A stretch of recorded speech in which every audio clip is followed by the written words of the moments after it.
Ce matin, au Palais des Expositions, il y avait foule.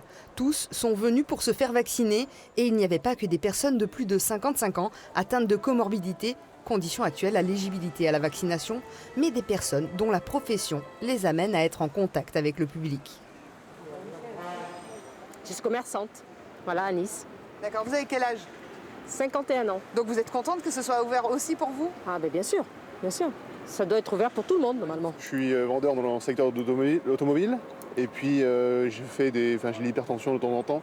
Donc du coup j'ai préféré prendre un rendez-vous et me faire convoquer pour faire la première injection.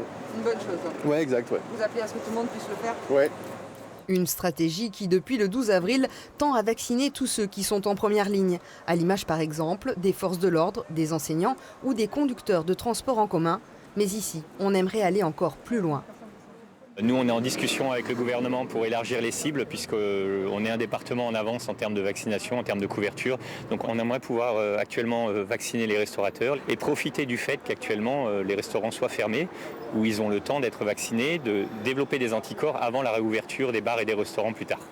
Et si toutes les doses de vaccin ne trouvent pas preneur, comme celle de l'AstraZeneca le week-end dernier, cela pourrait être une alternative pour les personnels de la restauration qui seraient volontaires aux injections. Que ce soit AstraZeneca, Pfizer, Johnson Johnson, ça, vous savez, ce qu'on demande, c'est d'être vacciné parce qu'on sait qu'il faut qu'on vive avec la pandémie et on sait qu'il faut qu'on vive avec le virus. Donc il faut que nos gens soient protégés, qu'on puisse protéger aussi leurs familles et, je le répète, les clients. Un pas de plus sans doute vers une réouverture des établissements qui s'apprêtent avec hâte à redéployer leurs terrasses.